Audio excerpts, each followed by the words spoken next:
righty, welcome back to Salty Saints. My name is Hayden Holm, and today I am joined by a fine panel of gentlemen. We've got with us none other than LDS Scooby. Be sure to check him out on YouTube, Instagram, and TikTok, I believe, is where you mainly call home, your little slice of heaven. And then we also have with us an old fan favorite, Sam St. Laurent. Fan favorite. And oh yeah. People talk about you all the time. They're like, man, I really like that Sam guy. Yeah. And tonight I have gathered these gentlemen together because there has been a post that was heard around the entire church world. And this post was, I guess, more confusing than an Iranian ceasefire. An Iranian peace settlement it makes more sense than this post right now. So we're going to dive into the details of that. We also have some fun stuff coming up with Dads Need Friends. So we're going to be checking out that at the very end. But also, this post created a massive amount of confusion within the LDS influencer space, of which I am a part of a handful of these groups. I get to be kind of like that awkward kid at the dance that's kind of like in the back, just like shuffling, doing the Q-tips and just hanging out, watching everyone else do their thing. So we're going to get into some LDS influencer reactions to all of that and more. So first things first, let's dive into this post. I'm sure both of you have seen it by now. This is from X, and this is actually straight from the church's account. So let me pull that up and share my screen, and we'll get this party started. So straight from the church account, this is on X. So you know it's good. All right, here we go. It says, I grew up in Arizona, served a mission in Mexico, and went to college thinking I had a pretty clear path for my life. Then I met my wife, Victoria, and everything changed in the best way. She always knew she wanted to be a doctor. Pediatric neurology isn't an easy road, but it's who she is. Compassionate, steady, brilliant, and drawn to help kids and families through the hardest things life hands them. When she got into med school in California, we packed up and moved. Stepping into her dreams together was an easy choice. I wanted to support her the way she has always supported me. And honestly, watching her work and sacrifice and love people like she does has strengthened my faith more than anything else. My path hasn't been as clear. I've tried different directions, learned a lot, prayed a lot. Some days I still feel like I'm figuring it out, but I do know that God doesn't measure timelines. He measures love, humility, and the way we show up for each other. Supporting her doesn't shrink my purpose. It expands it. Our callings from God can look different, and that's beautiful. I'm building my future too, but I'm grateful that right now, part of my purpose is cheering for the person I love most as she steps into hers. There's no one right way to build a family or a future. For us, this is ours, and it's sacred. At your boy, Nate, is how it ends. All right, let's get first reaction. So when you guys read this post, it came across your feed, what are your first thoughts? We'll kick it off with LDS Scooby, then hit it over to Sam. I mean, I hope it's not mean, but who's Nate? Is he? I've never heard of this guy. So, is it just like one of those random, submissions to the ensign kind of scenario? I felt bad because I was like, I feel like I should know the people on the account, but for the most part, I actually agree with a lot that is said there. I've always been of the opinion that when it says that a man and woman should be one flesh, my job is to help, my wife pursue her hopes and her dreams as much as she is in charge of helping me pursue mine. The only thing that I feel like is a little bit too ambiguous is probably that last one. There's no one right way to build a family or a future. And I feel like that kind of It feels like it's just ambiguous enough that people can use that just about any way that they want, because there are clear guidelines, like within the Family Proclamation, for example, that I feel like people will use this. Well, it's on the church's official account. You don't say. The church has an ideal that maybe they've been pushing for our entire lives. Go figure, huh? All right, Sam, what are your thoughts? I don't know. I think all this stuff's pretty corny, to be honest with you. Like this is What like do you mean peak, by corny? This is like peak. Like I'm so detached from what people actually care about that I'm going to post something that people don't actually care about. I don't know. I think this is a big miss on the church's PR or whoever's running the X account.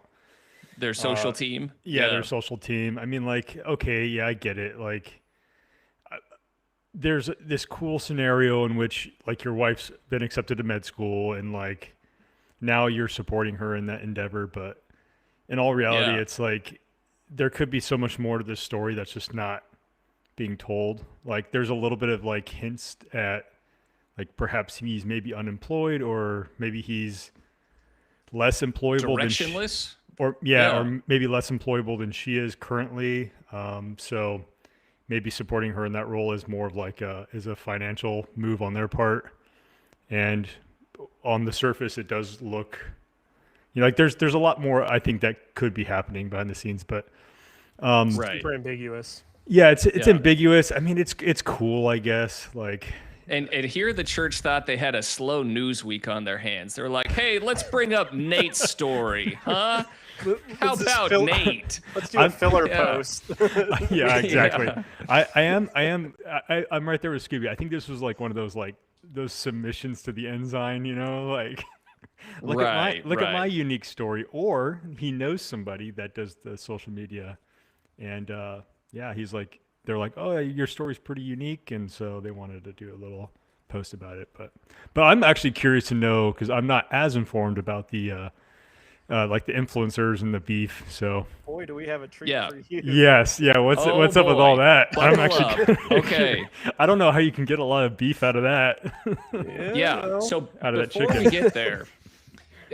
Before we get there, there's some fun that I've been brewing up. Okay, I've got my big old Uncle Amos bowl of gumbo that I've been brewing, and right here I dropped this post into AI and I said, hey, you're a large language model, you deal with language quite a bit, so why don't you tell me from your perspective, analyze the words that are used here and tell me, does this lean more towards the feminist ideology or more towards the church, and if so, what percentage? Okay. And do you know what it said? AI told me that of its analysis, 70% feminist ideology in this post. And it gave me receipts because I asked. So here we go. She always knew she wanted to be a doctor. Pediatric neurology isn't an easy road, but it's who she is. Compassionate, steady, brilliant. So this ties her core identity to a demanding career, not primarily to motherhood or nurturing. Here's another phrase. We packed up and moved for her med school. Stepping into her dream together was an easy choice. I wanted to support her the way she had always supported me. This prioritizes her professional ambition, frames marriage as egalitarian, as a partnership / support for her path. And egalitarian, for those of you who may not be super familiar with that, that's kind of like the no right, no wrong. There are no gender roles. We're both the same. And I know a few like female boxers from the last Olympics that figured out that men and women are very different. Okay.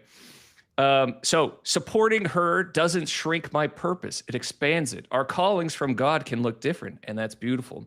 So this explicitly celebrates role flexibility and non-traditional support. The husband is cheerleader while she pursues medicine. Expands purpose directly, counters any sense of diminished male presiding / provider role. The other phrase, I'm building my future too, but I'm grateful that right now part of my purpose is cheering for the person I love most as she steps into her. This normalizes temporary role reversal without hierarchy. And then the final piece that AI gave me, there's not one right way to build a family or a future. And I think this is the one that most people are getting stuck on. Thanks, AI, for the unsolicited advice.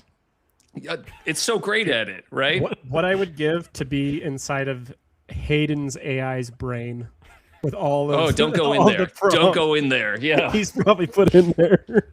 It's just full of dad jokes at this point. Yeah. Give me a rundown on Please stop. No more dad jokes. Based on what you know of Hayden, give me a rundown on who he is. Yeah. So here's the deal. All right. So I'm looking at this, the overall assessment. The post language leans heavily towards celebrating individualized, egalitarian, non-traditional paths as beautiful and sacred without referencing or implying the proclamation's divine design roles as the ideal. So there might be some people out there that are like, Hayden, you're blowing smoke, you're full of beans. Like, what's the matter with you? Why are you pointing this out? Why don't we just let it go? Why don't we just move on? And it's like, well, hold on a second. This is coming from the church account, right? The social media arm of the church. I feel like this is a global church. It's a big church. It's kind of a big deal. And so I look at this and it's like, do I think personally that there are any problems with their scenario? Absolutely not. I think couples should be praying and seeking their own revelation and figuring out life together. Now, what did I not see from that post? I did not see any mention of Jesus Christ or like praying together. It felt very much detached. They were like, she's got her future over there, and then she's given me like a little coloring map with some crayons over here, and I've got my future here. And so I'm just going to try and figure out my future. She'll figure out hers, and then we'll just be happy friends. You know, maybe we'll high five at Chili's in our off hours or something. When she's not busy, she'll come help me with my stuff. Right.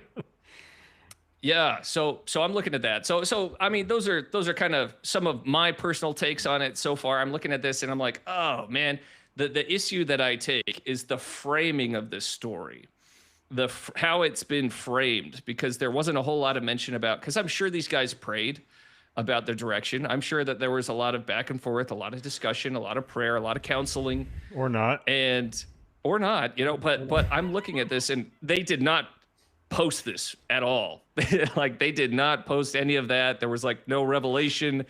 And it's like, in the church, we should be pushing an ideal. And that ideal is families have not your future and my future, but our future, you know, like, and I don't think that should be too big of a stretch. So now this floats out there, and man, the influencers started jumping on this thing like it's a bouncy house in your garage or something like that, you know, like Sam. He's got this bouncy house over there. Yeah. Shout out to the bouncy house.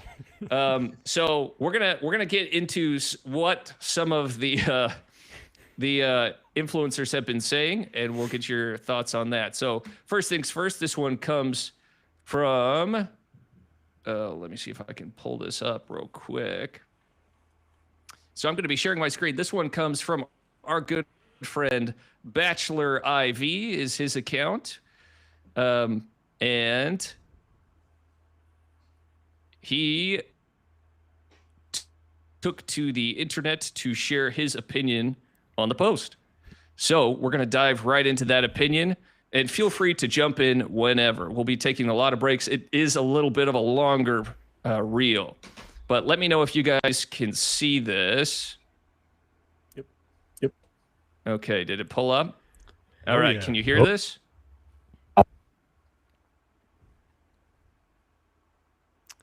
Can you hear that? No. Didn't hear it. All right, hold on. I'm going to pray that my computer doesn't crash in the middle of all this. But here we go. Let's try it again. Oh, it's because it's muted down here. Look at that. Nobody's shocked. You have some men in the comment section acting up. Okay, did you hear that? Men are the problem again.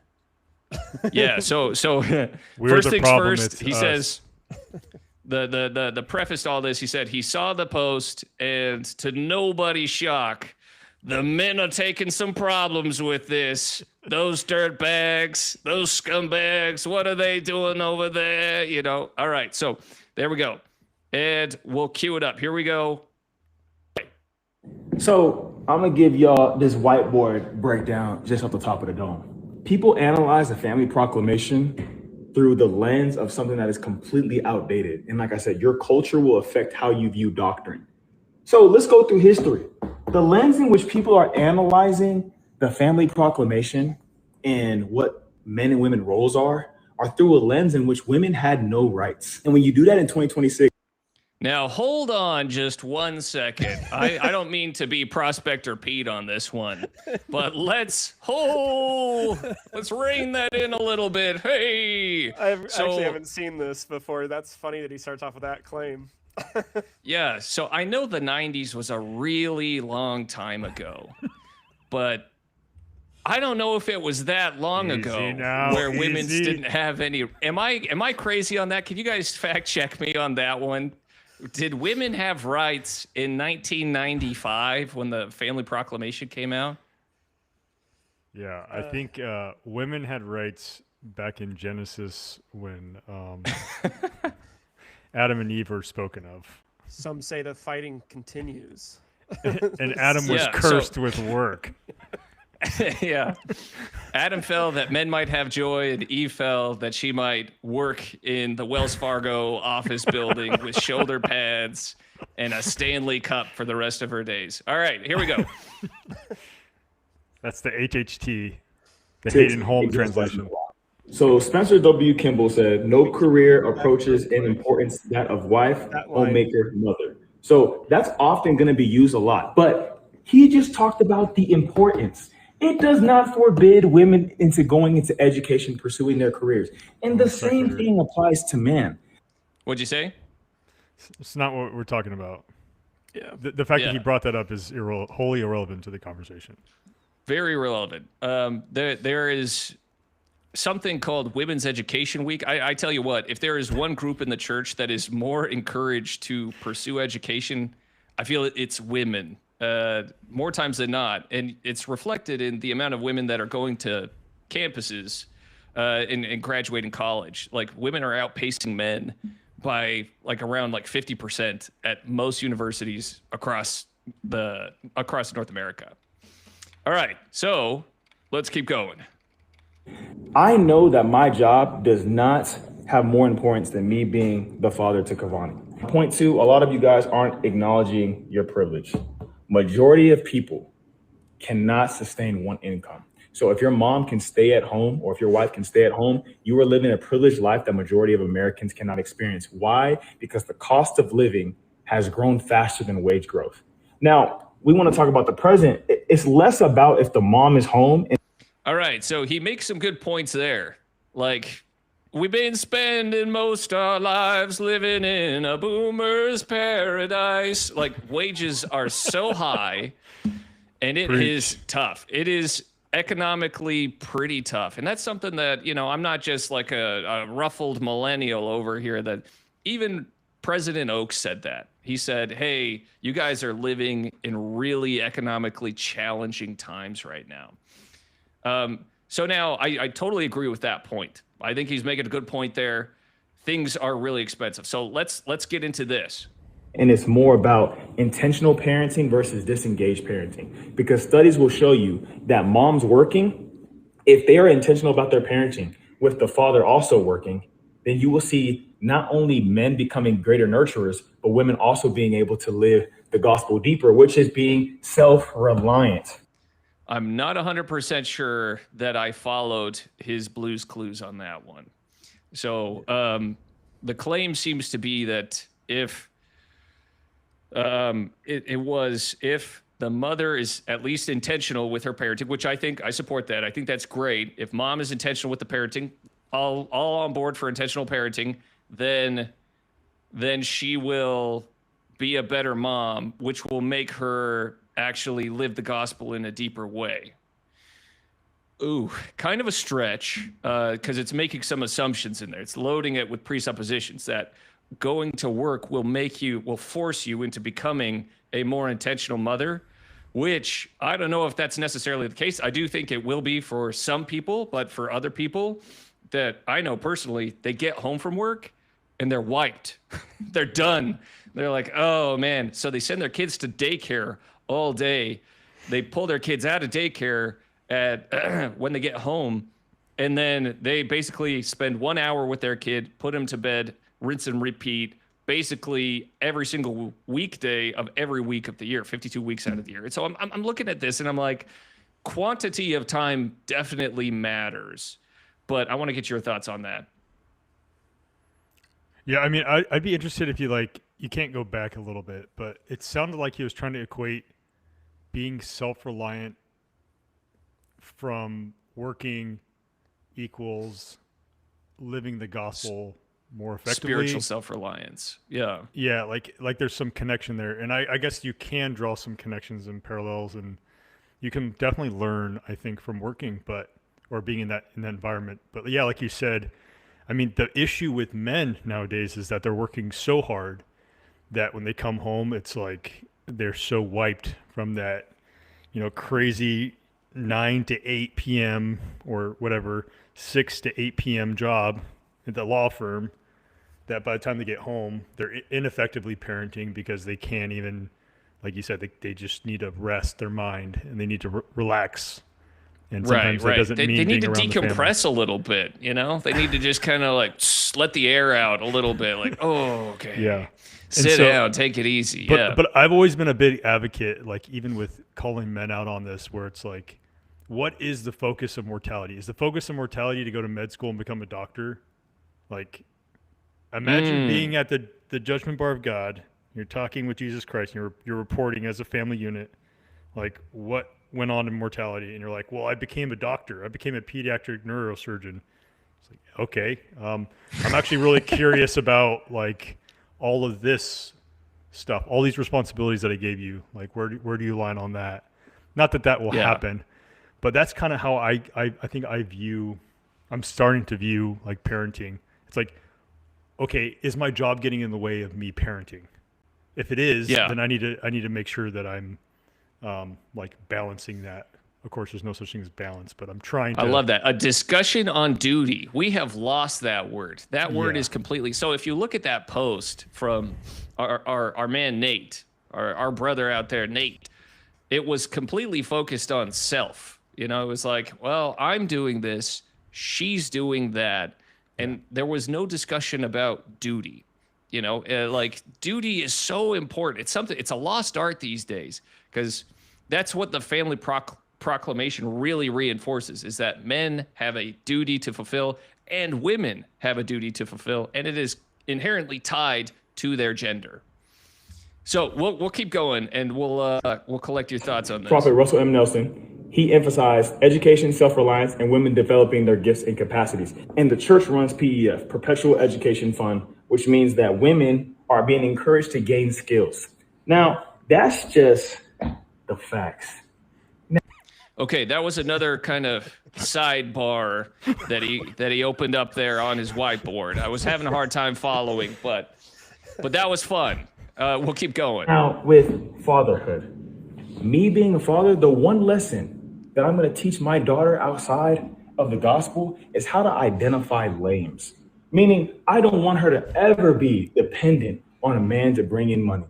Ooh, what are your thoughts on that? Do you ever want your daughter to be dependent on a man to bring in money? Like, I guess what is the motivation behind that statement? Because that's obviously a very like slogan-y thing to say nowadays. It's like I rely on my wife, she relies on me in different ways, and that's okay. Like that's what like that's what becoming one is about. You guys rely on each other. Right. But so you rely on each other. So it's getting into like an interesting space. It feels almost like we're adopting the language of our captors here a little bit. Yeah, this is 100%. As somebody who's currently in university, like this is the Kool-Aid that they're offering. Right. The Kool-Aid that this is what the professors are saying. Yeah. Every day that I have to say, no, thank you. I'm here for the degree only. Right. It's just nonsense. But once again, it goes behind the framework of like, you don't need a man, right? It's like you said, it's these slogans that sound good, women's rights, all this stuff that on the surface and by themselves are good. But when you couple it together with the fact that you're taking two individuals and you're making them one family unit, you start to get rid of some of these things where it's like, you sacrifice things. I sacrifice things as a father, right? Perhaps I don't work from 4 a.m. in the morning till 10 at night, right? Because I want to be the CEO of some company. perhaps I sacrifice because I know that my family is more important than my job, right? I still had to sacrifice as well, as well as my wife, who perhaps she doesn't pursue a career because she realizes, oh, well, my family right now is more important and we don't need the additional income, which the whole idea behind the post was, it sounded like he was very capable of working. That's how the post made it sound. That's where the controversy comes, it didn't I think, from the comment section. Yeah. I think the controversy from the comment section is, it sounds like he's more than capable. She's capable, which means that if he's capable, he should just be working, right? That should probably be his sacrifice, and she should be sacrificing in the sense that, focusing on the nurturing portion, which, going back to the family proclamation, it does kind of spell out the kind of roles and responsibilities in an ideal setting, right? So my parents, just as an example, really quickly, both my parents worked growing up. We lived in Southern California. It was like almost impossible to afford living there, with one income. Yeah. But they fully understood, like my mom worked at nighttime because she understood that during the day she needed to do the motherly things that like were necessary to raise us. Because my dad also worked at night, and then he also worked during the day, but he wasn't around during the day. So, but once my dad started making lots of money, my mom quit her job so that she could just do that full time during the day. Look at that, yeah. But that's a great example. Somewhat. Now, one of the things that I will push back on, I don't think that this is necessarily the post is necessarily a bad example of like couples falling into gender roles or anything like that, as much as I was confused why it was telling about how amazing his wife was and how they made this decision. It didn't mention like a whole lot of revelation or prayers or, doctrine stuff. It was just kind of like we decided to step into the dreams. But I would have loved it if it would have said it from the wife's perspective, and just given her thoughts on that. Like I've, of course, always thought that my life would look this way or something like that. But it seemed a little bit more intentional. It seemed like it was intentionally framed from the perspective of the husband. And I think that's where a lot of people are taking issue, is it seemed as though there was an attempt to get more men to behave like this, which kind of follows the feminist agenda there. Well, and I think LDS Scooby, do you have any thoughts? Yeah, go ahead. Yeah, so the interesting thing is, in the family proclamation, the gender role section doesn't start until halfway through the 7th out of 9 paragraphs. It's at the very tail end of it, right before it warns, like, hey, if you don't meet up these obligations, the calamities thing. It's like right before that little piece, that little number, But prior to that, it's exclusively almost on the perspective of the children. And I love things when it says children are entitled to birth within the bonds of matrimony and are to be reared by a father and mother who honor marital vows with complete fidelity. Happiness in family life is most likely to be achieved when founded upon the teachings of Jesus Christ. And then it goes into just developing attributes. Like, will nobody talk about the children? What about the children? Okay. I love that you're getting there. Yeah, keep going. I'm sorry. My big point is your wants are like the bottom of the totem pole, whether you're the husband or the wife, because your children become first, and then we covenanted in the temple to basically the law of consecration to your partner. And so, your marriage to God, but also one to another. And there's this beautiful thing. I don't believe I've shared this on your channel before. When my wife and I, we got married in the middle of COVID, and it was at the time where it was just the temple and it was just us that were able to be inside the building. And so we got the temple president to come in. He's like, hey, do you mind if I share a thought with you now that your family's all gone? I'm like, sure. Yeah, I was looking at the 2 mirrors. And when you stand in front of the 2 mirrors, he said, I want you to first look at yourself. We said, okay. And when you do that, you can't see the reflections because you're blocking your own sight. He goes, now I want you to look at your spouse. And when you did that, you saw the reflections. And he said, selfishness has the power to destroy everything. The secret to a happy and full life is lost in the service of others. And I'm so happy I remembered him say that word for word. It was such a powerful thing. Owen Wilson wow on that one. King Benjamin on you. It was beautiful, and I'm so glad that I remember it word for word because it's so true. The times where I am most miserable in my marriage and my family life and my home is when I am focused on me. Like 100%. I cannot tell you how wonderful it is, you know, staying up a little bit later with my twin boys. You know, they're 2. I started my channel and my presence online. If something were to happen to me, my children still learn the gospel from their father? That's my whole premise of my channel, which is not about me. It's about them. And I feel like that's where the fullness of the gospel really kicks in, is when you think about others. So totally agree. So the rest of his posts kind of went along that same lane of like, hey, I don't want my daughter to marry a loser. I kind of want her to be basically...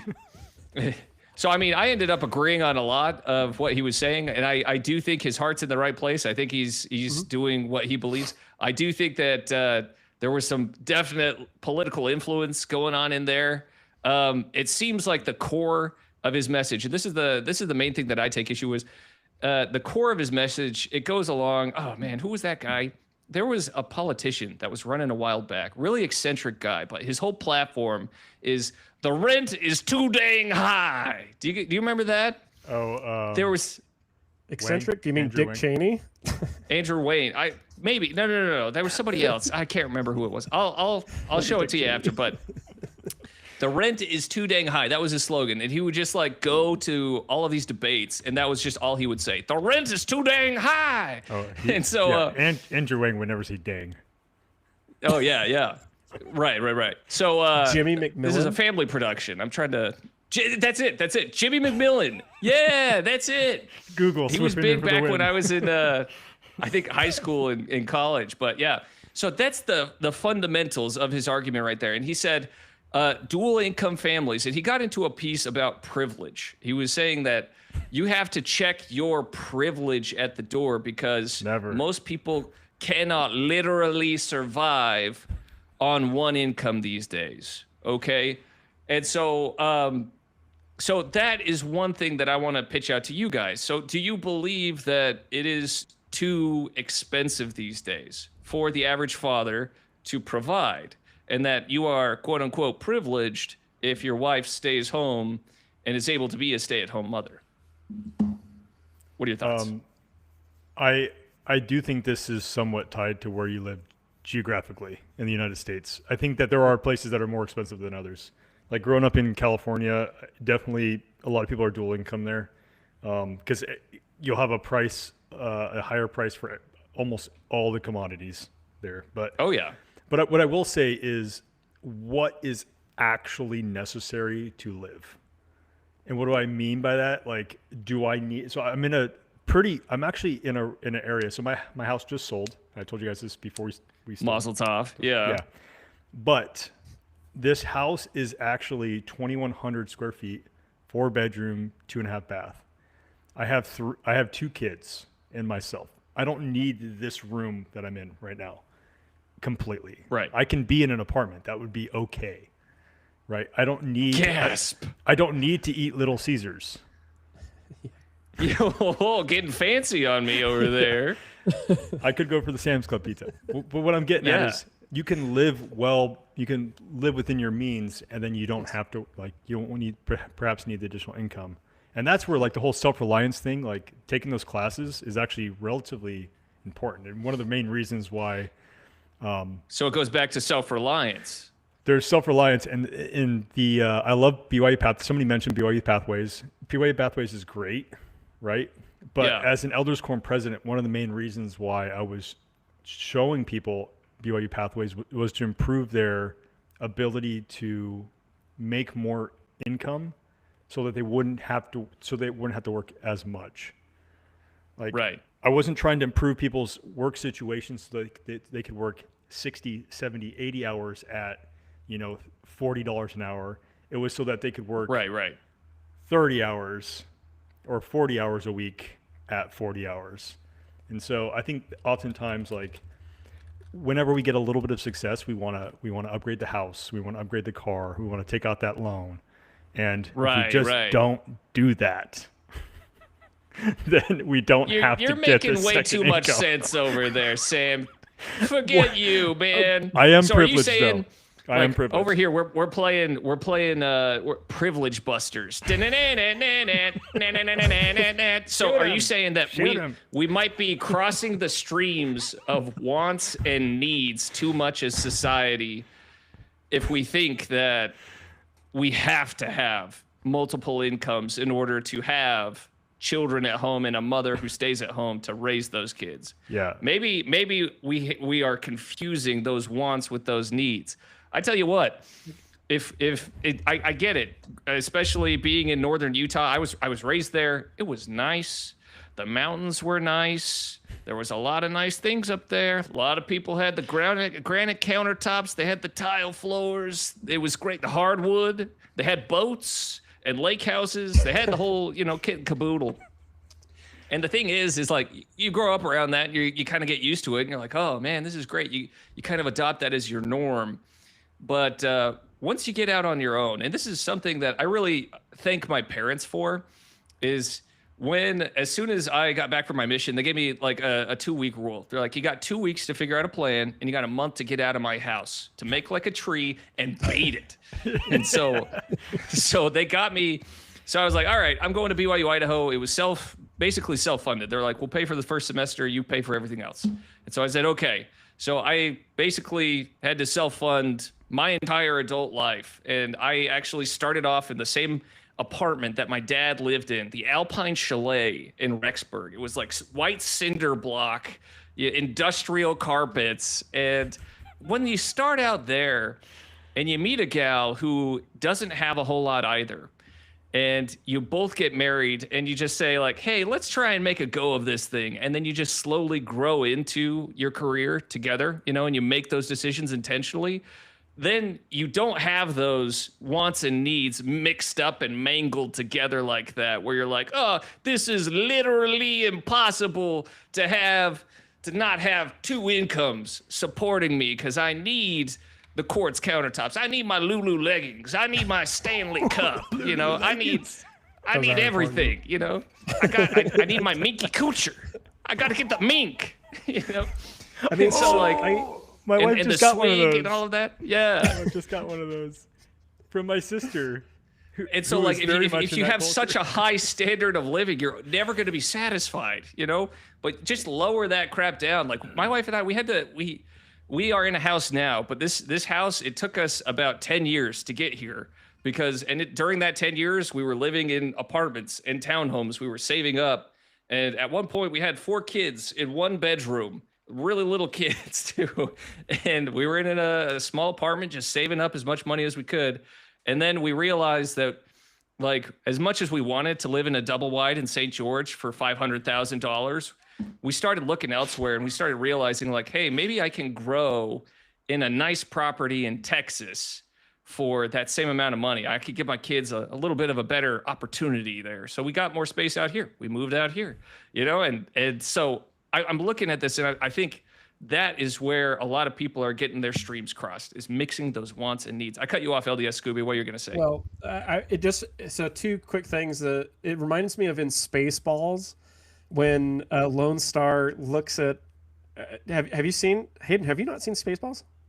I've seen it. Yeah. Oh, okay, gotcha. You gave me a look like I was like, that is straight up your alley. What? They jumped to plaid. Yeah. Lone Star says to them, take only what you need to survive. So they're carrying around these giant things of luggage, and they're like, what is in here? They open it up, and it's this humongous hair dryer. And he goes, I said, take only what you need to survive. She goes, I know, I'd die without it. And that's what that reminds me of. But I served my mission in Costa Rica, and I got to, wash my clothes by hand and to take a shower through a little spigot of PVC piping. And the amount of men who would wake up at 4 a.m. to go to the banana fields to do a huge bushel of bananas and get paid like 40 cents per bushel. Right. And their wives were stay at home. And it's like, I think people in the United States have a very warped sense of kind of what Sam was saying of what they need to survive. Like, other people are figuring it out across the world. Like wherever you're at in the United States, you are in the 1% of the world. Like you really are. You are the 1%. I think if you make $30,000 a year, you are in the top 10% of earners in the world. Yeah. Let's go. It's like, it's crazy. Like, and that perspective is super, super important. I remember, so I came home from my mission and, long story short, my parents were getting divorced. My dad had stopped paying the water and electric bill. And so the water actually got turned off within my first week of being home. But I was used to washing myself in a pail of water in a lot of my areas. So I actually was able to mentally handle that because it actually made me feel a little bit more at home. It's kind of like, when a prisoner gets home and they sleep on the ground and not their bed because it feels more at home. Right. It's more comfortable. I was like, hey, this is what I did for 2 years. This is totally fine. As I use a pail of water, and it's one thing to just keep that kind of a perspective. Like, yeah. Like the thing that comes to my mind is in Doctrine and Covenants 121, the Son of Man hath descended below them all. Art thou greater than he? It can always be worse. And the only way to overcome that is to rely on Jesus Christ. 100%. Yeah. I love that. I mean, I remember serving in Paraguay, very similar situation where like I would see people like, I remember showers were very cold always, and it would get a little cold down there. And that was never very fun. And they had like a little pipe just sticking out of the wall and you just have to crank that, and boy, like when you live in a third world country, and I love that we have that saying, keep an eternal perspective. I would love it if the church implemented a new saying, keep a third world perspective. That would make so many members so much happier. Because I do think you're right that a lot of members are painting themselves into a financial corner. Because a lot of times what happens, if you get married, you and your wife get married, and you're not having these discussions, you're not being intentional about where you're going, then you can both start excelling in your careers. And if you both start drinking that Kool-Aid, like what Sam was talking about, and start believing that your whole purpose in this life is to develop your talents and your hobbies, and it's just to become a really good HR admin at Wells Fargo, like that is your purpose. If you start believing that, then like you're going to start acquiring a lifestyle, you're going to grow that, scale that ladder. And then once kids come along, guess how much harder that's going to be to give up that income, to say, oh man, we've kind of, especially if you're living right up next to it, which a lot of people do. 95% of people can't handle an expense of $500. And that's across tax brackets, like all tax brackets. Right. So if you were living that close to your expenses, boy, you are putting yourself in a really tight spot. Just to quote, "Oh brother, where art thou?" You're in a tight spot. And so you got to get out of that, so definitely take those self-reliance classes. That's going to be super great. Okay. So then that happened. So that's Bachelor's shtick there. That was his take on the post. In other words, you don't need to be a Dapper Dan man. There's Fop, that's right. Dang it. There's Fop. Yeah. You can settle. The pleasing odors have to set. Yeah, I love that. All right, here. Let me pull up my screen. So Maddy Packer, she was another influencer that took to the internet about this one. She posted a story that had this statistic on it. This is from Brad Wilcox, not the LDS Brad Wilcox from the church. This is Brad Wilcox from the Institute of Family Studies. And he says the only American families reproducing well above the replacement rate of 2.1 babies per woman are those with a married mom at home who works either part-time or not at all. What a fascinating statistic right there. That seems to cut against all of those claims that you need mom working full-time if you plan on having at least one child, And so we're seeing here, it's like, well, not necessarily. This is the approach. And I heard this once, I think it was from... I can't remember if it was Joseph F. Smith or Joseph Fielding Smith, but one of them said something along the lines of, if you have a child, our Heavenly Father will send everything that you need to take care of that child with it from heaven.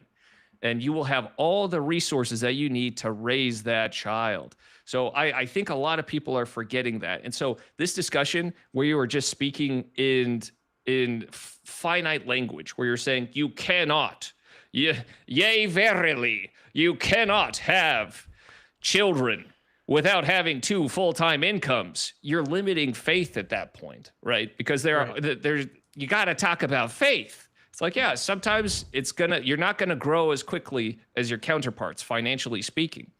But it comes back to, well, do you have the faith that the sacrifices you're making right now are gonna be worth that? And it seems like there's a handful of the internet and a lot of members of the church that were like, no, I'd rather have the Lulus and the Minkies and the Stanleys. I'd rather have the decoration. But let's see what President Oaks has to say about this. So this is coming straight from President Oaks, also included in Maddy's post. He's said, like, I don't like Nate. You're President Oaks. Oh, yeah. That'd be insane. I invite Nate to repent. No, he said, the national declines in marriage and childbearing are understandable for historic reasons, but Latter-day Saint values and practices should improve, not follow, those trends.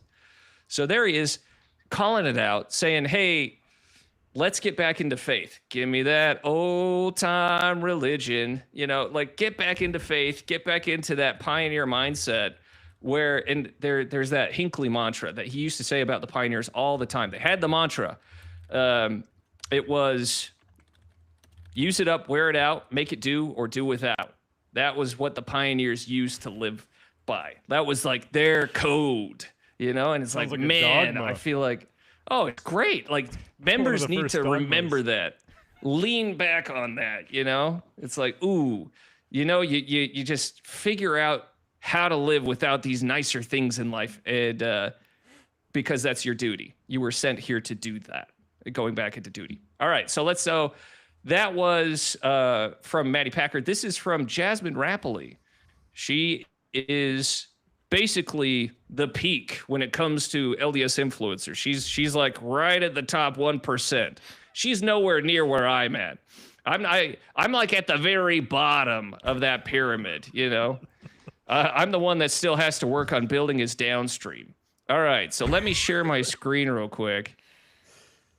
Over here. And segues are difficult, but Sam, would you like to oh yeah, get into the ground level? That's right. Speaking of essential oils, right here. So Jasmine Rappley, she shared this on the heels of that post, and I believe she was referencing this post with Nate and his wife directly when she posted this. This came out 1 day ago. She said, one of the questions that I get frequently, this is from Julie Beck, the previous General Relief Society president. She said, one of the questions that I frequently get is it okay if I work outside of my home or I don't work outside of my home? And she said, you have to know that as an international global relief society president, that question isn't always appropriate in all of the world's countries. There are many, many places where if our women don't work, they don't eat. So of course they have to work. The question of whether or not to work is the wrong question. Eyebrows. The question is, am I aligned with the Lord's vision of me and what he needs me to become and the roles and responsibilities he gave me in heaven that are not negotiable? Am I aligned with that, or am I just trying to escape my duties? It's big reaction out of Sam. Go ahead. Go for it. It's almost like the entire purpose of us being here is not to work. Right? Work is just a byproduct of us existing here. Unfortunately, our system is one that you work for a wage, you get paid that wage, then you exchange that wage for something. And that happens all across the world in various capacities.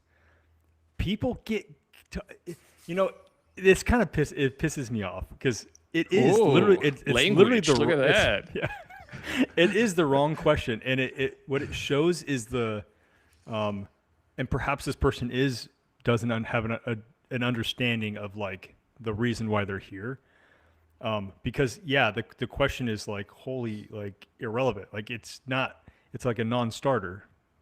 Like she probably was like taken aback, like why are you like essentially like it's the wrong question. Why are you even asking this question? Why are you asking me that question? Like where are you at with your duties and your responsibilities? That's where you should be focused. It's essentially is like, if I got that question, do you have to work? Yeah, I have to work because we don't make enough money. Okay, let's look at your finances. Okay, you don't make enough money. Perhaps working is something you need to do. Yeah. If that's something or that you're is there a way to to scale down those expenses? Yeah, and I think assuming you would look at that. Yeah, assuming that the before, finances like they are what they are. Like we're gonna try to scale that back. Maybe in the interim you have to work for a little bit. But the goal isn't for you to like elevate your career to be this top performing entrepreneur in this area. It's just to get you guys in a place where you financially you can have what's necessary. Right. And then like I see in your home gym, you've got a Peloton and $5,000 vibrating plates. It's like, hey, maybe, let's think about this. Did you see my Peloton? Is that why you're mentioning that? Oh no, I didn't. I didn't see that. Look at that. I mean, egg on my face. I mean, this concept, this disagreement online that's going on is just such a foreign concept to me because it just was never a question for the women in my life. Like my mom and my sister, my mom was working throughout my growing up because she wanted to. She had a degree and we had a great relationship with my mom. My sister is a homeschools all of her kids and runs her own, it's a crocheting business on the side.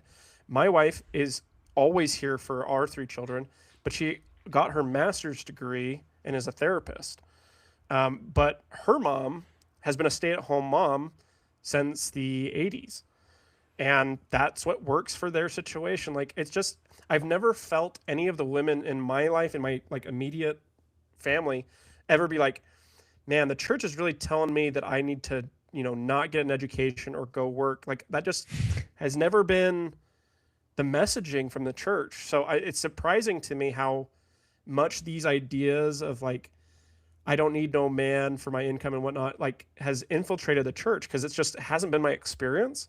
So when people are making these kinds of claims online, I'm like, I just can't relate to that. The families that wild, all of these marriages have been so healthy and they just talk and just say, hey, you have some extra time. Like, what do you want to do?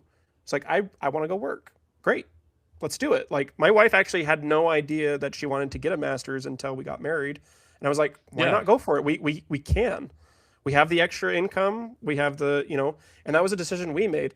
And she has it and she loves her job. And, it makes sense for our situation to do stuff like that. So I don't know. I just think it's so anti what we've been taught from the church. Sometimes I genuinely feel like I live in a different gospel than a lot of people when they complain about stuff like this. Because it's just, I don't feel like you're listening to General Conference. You're not reading the Family Proclamation to the world. Different gospel. Like, gasp! Look at that. You're coming after Galatians some influences there. Look at that. Oh yeah.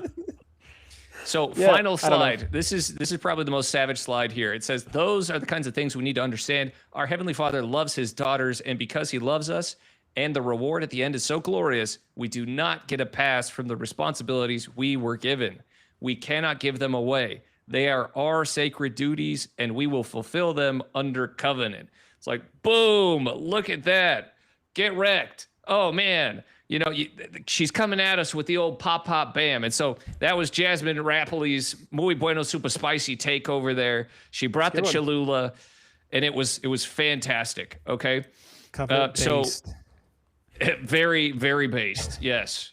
Okay, so now the question is, how did we get to, it's going back to what LDS Scooby was saying, how did we get to this point where the church social media arm is posting stuff that is 70% feminist ideology?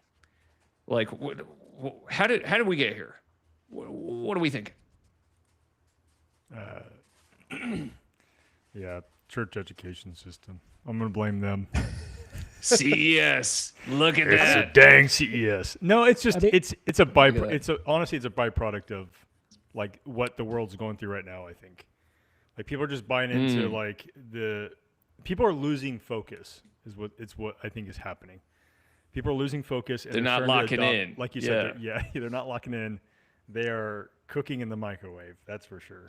But yeah, I think they're just losing focus, and I think a part of that is just the influences from higher education.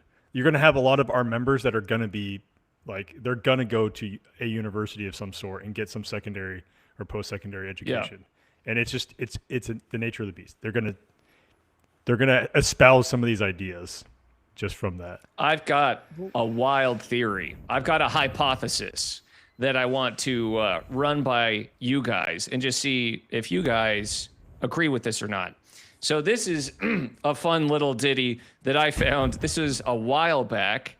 I can't remember when this was posted. Maybe we check the comments in here 21 weeks ago. So this is from the BYU Idaho account. This is talking about day in the life of a gal named Izzy.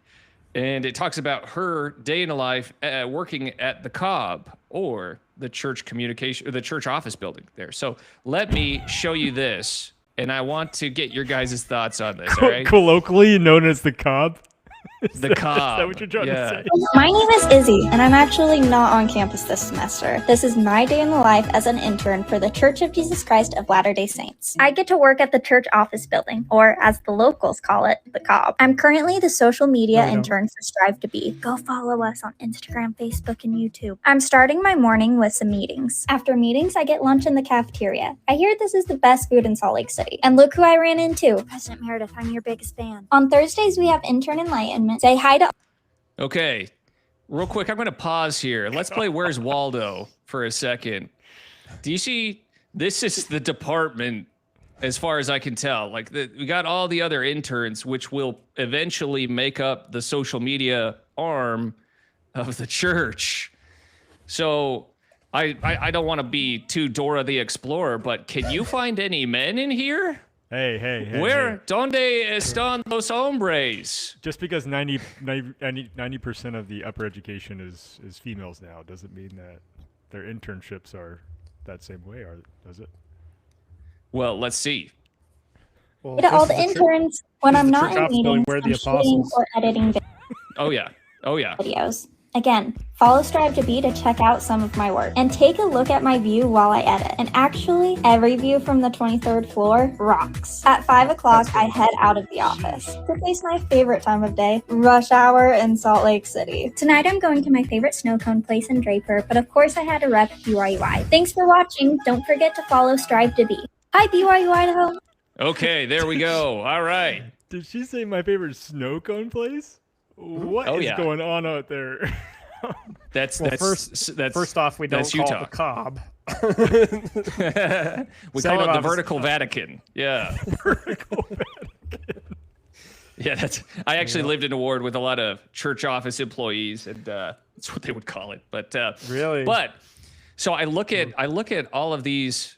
I look at this gal. I look at the social media arm of the church right now. And I did a little bit of research. You know, I try and keep the show's production value about as high as a busy dad can keep it. And so what I found is the average social media position from the church right now is going to be about $50,000 per year. That's going to be your salary. And the church is known for not really following any kind of growth trends with your salary. So basically, they hire you at that salary, they sit you down, they talk with you and say, you're not really going to grow here. This isn't like, that's not the point of this organization, you know? And I know this because my brother applied to be an accountant for the church. And they said, we'll start you off where basically everyone else starts off, but you're not going to grow very much. So what does that give us? That leads us to a point, especially with the increased cost of living in Salt Lake City and in that area, where you're not going to get a whole lot of men that apply for or get that position. And the kind of traditional moms that are going to be supporting those kinds of men are going to be at home with their children, not working full time.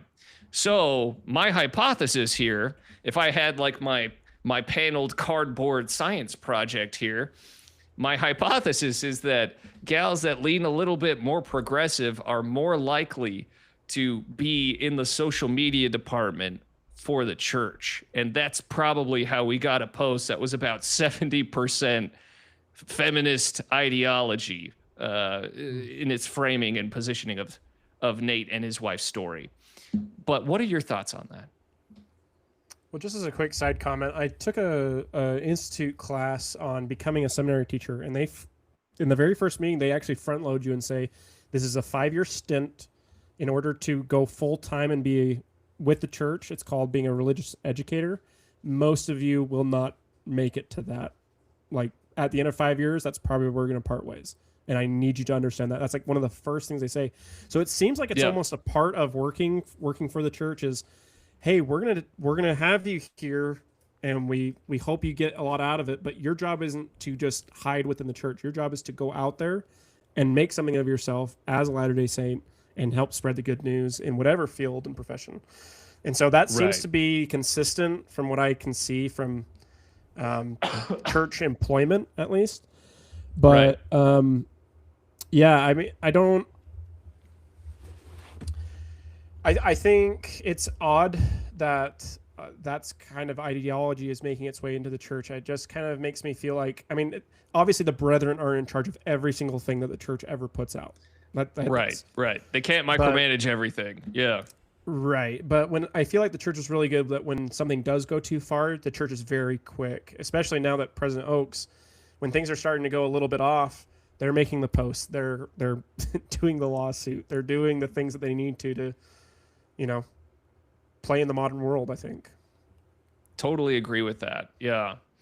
So I look, some people look at this and they're like, you know, it's one post. Can we just not talk about this? You know, why are so many people talking about this? Why did this strike such a nerve with so many people? And as I've thought about that, I think my thoughts are specifically because I work a lot in content around men of the church. I look at something like this and I see that men are just not in a very good place these days. We live in the day where men's hearts are failing them. And messaging like this is basically a repeat of what they are hearing from society. So basically, they're hearing things like, you're not doing enough to support your wife. You need to support her. She is the morning and the evening star. Forget about your children. It's all about her, you know, and it's just like, you know, so when we start seeing stuff like that, I think that's why it struck such a chord.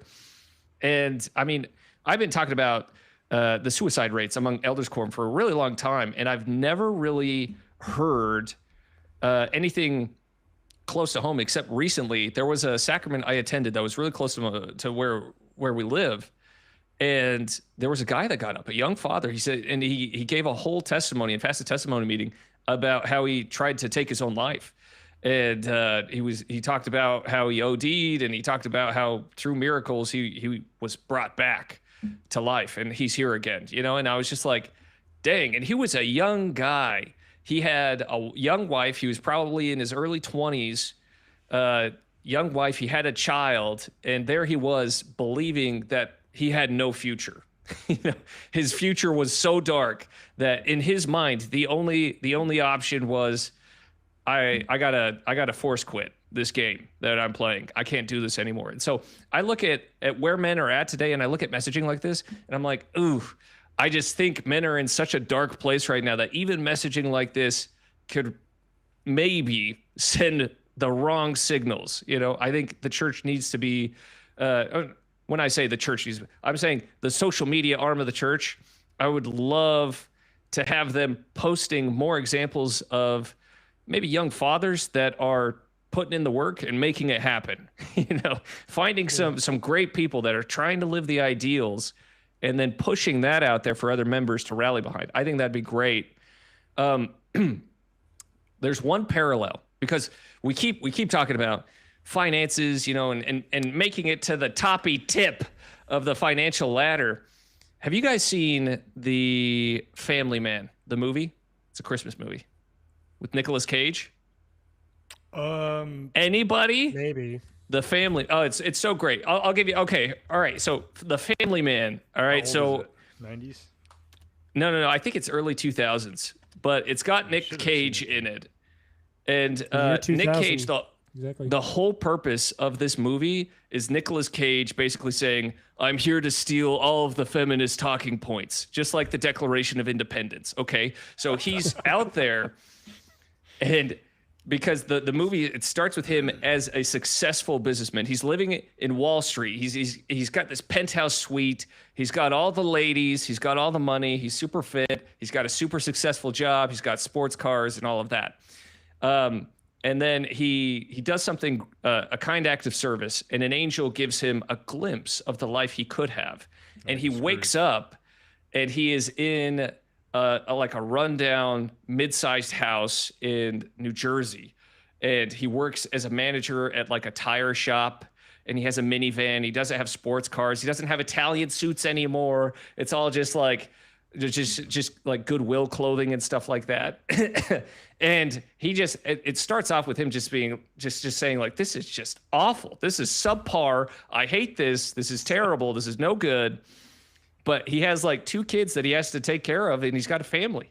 And he starts going through the motions. And after like 2 months of going through the motions and figuring things out, the glimpse is over. He wakes up back at his apartment, and he realizes his life is meaningless. He realizes that all that success, it's gone. It doesn't mean anything. And he wanted the kids. He wanted the wife. He wanted the friends and the community that he was building together. And so as a takeaway for all those watching at home, check out The Family Man. Such an amazing movie. Amazing. It's so great. It's one of the best movies out there. It's a great Christmas movie, okay? Quite frankly. And it shows you the difference between the feminist ideology versus kind of like the traditional family proclamation, where families, their whole goal is just to support each other, lean on each other. Their goal is just love each other and try and make a life together, instead of make my own life and my husband Tate can, color up his own life whenever he figures out his direction over there, Okay, so I know this has been a lot, but some of the takeaways for the average dad in the age of home-centered church, what I would say is, first of all, watch The Family Man. It's a great movie. Second of all, I would say what we need to do is, I would love to see maybe an audit of the church's social media department. Can we get a manager down there? Can we get a guy coming down there just like, hey, what are you guys posting? So no, like literally, can we get a guy down there at all? Literally. Yes, please. Can we get a guy in there to just kind of balance out the social media arm? And could we maybe run these posts, talk about like systems and stuff. Maybe we could run these posts through AI and maybe shoot for like a target level of at least 50, maybe 60, dare I say 70% pro-doctrine from every post that is published from church accounts. Could we do that, please? I think that would be great. I'm giving my 2 cents in that little suggestion box. I don't know if they have a suggestion box, but maybe I'll put one into the cob. But those are my suggestions, my thoughts on all of this. Do I think Bachelor is a terrible, awful, no good, dirty, rotten scoundrel? No, I think he's doing the best he can. I think he's got different life experiences that have shaped his worldview. I don't agree with a lot of them, but I still think he's trying his best to build the kingdom. And I salute him for his efforts to do that. Do I agree with Maddy and Jasmine? 100%. Absolutely. Yes, I do. Are they objectively right? Yes. Yes, they are. So that's kind of where I land. But any last thoughts from you guys? You sound undecided, but yeah. The thing that keeps popping into my mind is like, what happened to the days when people were having 10, 12, 13 kids? They weren't doing it because they were so financially well off. Most of those families were like, yeah, we just shared everything. And I loved having 3 or 4 of my best friends within my age group. And so I guess something that has also been on my mind is this concept of, in these last days, I think there are going to be increasing amounts of people who are simply there to stir up people to anger. And we need to be careful of where those are coming from. The example that I would point out, and I don't know if this is a name I can't mention on this, but a guy, Nemo the Mormon, he made a video a couple Nemo weeks the ago. Did the church Nemo the take down that ex-Mormon. channel too? Yeah. No, not yet. But Nemo the Yeah. ex-Mormon did a post where it was basically how many times have men spoken in conference versus how many times have women spoken in conference. There's not an equality of that, and therefore church bad. And I went, you know what Right. I should do? I should go look, because he does conference breakdowns on the weekend of. And I was like, I should go listen to what he says about the sisters that speak. And the first one was the primary president or one of the counselors. And the first thing out of his mouth is, so this talk was about how to indoctrinate your children with primary songs. I went, so you don't care about equality for women in the church. You're just trying to tick off the feminists so that they attack the church from a different angle. Score points. You're literally just trying to stir up another faction to anger against the people of God. And that's kind of where I feel like the comment sections have reacted to this post. There's a bunch of people jumping on the bandwagon because it's just another way to stir up people to anger. And I think people need to be very conscious of that there are people out there that are actively trying to attack the church from any angle. There is no like position they won't take as long as it means trashing on the church. So you have to be careful of that. And I think members aren't exempt from that. I think members can be equally stirred up. If you remember in the war chapters, Amalickiah put the Zoramites as the chief captains over the Lamanite army. The Zoramites were apostate Nephites. Right. So that's a very important thing. Like it's the same playbook throughout all dispensations and generations of time. So be aware of it. Right. So they had Nephite influencers back then, you know, and they were just like, hey, you're over these Lamanites over here. Yeah. That's fantastic. All right, Sam, any final thoughts from you? No, I just think that whatever your family situation is, just understand, keep the important things important, and then everything else will work out. You shouldn't feel bad about having your wife work if your situation dictates that currently that is a necessity. But just understand that it was Adam's curse that he would have to, what is it? He had to sweat or something. Right. For his unleavened by the bread. sweat of his brow. Yeah. I think that's a direct quote. Something about sweat. Yeah. Something about sweat. No, that's hot. right. No AC. No, that was actually something that Bachelor mentioned in his video. He said, if a mother's role is diminished by her working, then we have to play it equal here and say that a father's role is diminished by him working as well. To which, the layman might look at the family proclamation and say, that is his role. I might be speaking a little blasphemy on that one, maybe, but totally agree with you, Sam, on that. But one last thing, when it comes to social media, aside from the church newsroom, I just am in the minority on this one, but I don't view the church's official social media directed towards me. Does that make sense? Yeah. I don't think that they're I'm not oh, church, give me some uplifting thing, right? Right. We're in the age of home-centered church. Right. Yeah, somebody said home-centered church deserted. Church, teach me, give me everything, church. Right. Tell me.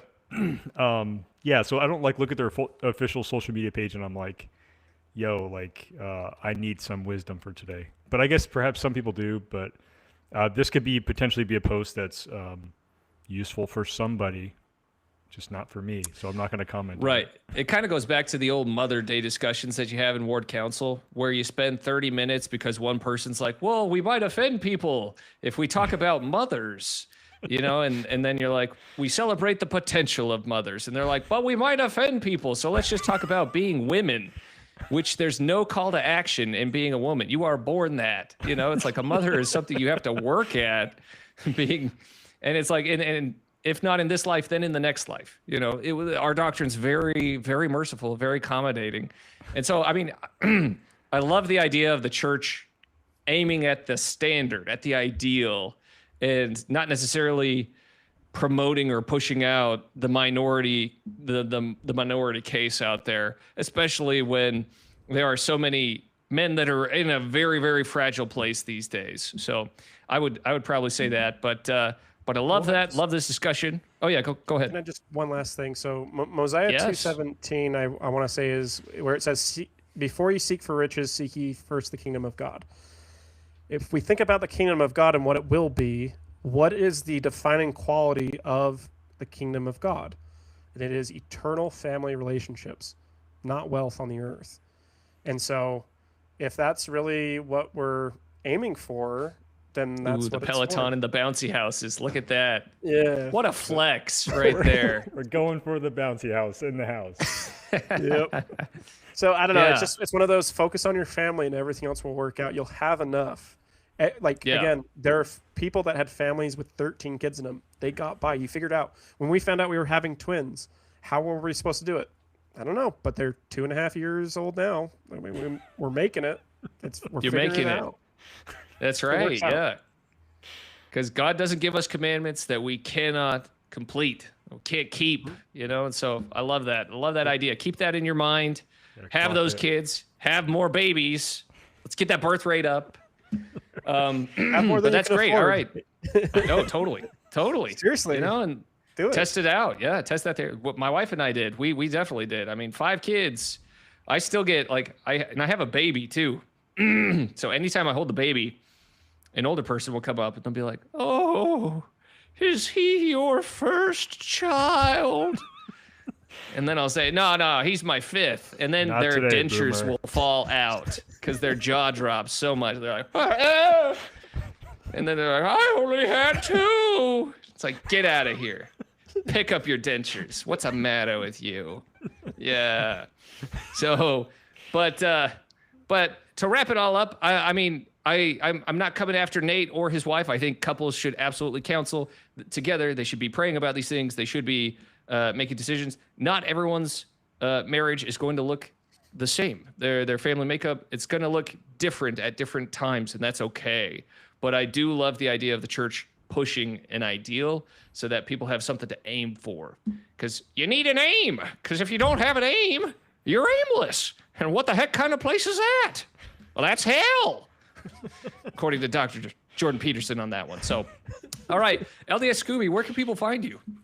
So YouTube, TikTok, and Instagram. Right on. Under LD Scooby, and then on YouTube it's Latter-day Scooby. Ruh-roh. And Sam, he's a familiar face. Yeah. You can usually find me on LDS Scooby, or I'm graciously invited onto Salty Saints as well. I appreciate that. Absolutely. Yeah. And so when it comes to men, we have an announcement. So we have an upcoming retreat, the Memento Mori men's retreat that we're hosting in St. George. It's going to be April 24th and 25th. And we've got a lot of really cool sponsors lined up. It's going to be a really good time. We're going to be hiking. There's going to be journaling. We've got a cold plunge and a sauna lined up. We've got some goodies lined up. We've got some meat that we're going to be eating out there. We've got a lot of board games. We're going to have a video game night. We're going to have pickleball. It's going to be a really great time. You'll come out, make some great friends, walk away with some really cool swag from some awesome sponsors. Check that out at dadsneedfriends.com. That's dadsneedfriends.com. And until next time, my name is Hayden Holm, and this is Salty Saints. We'll see ya.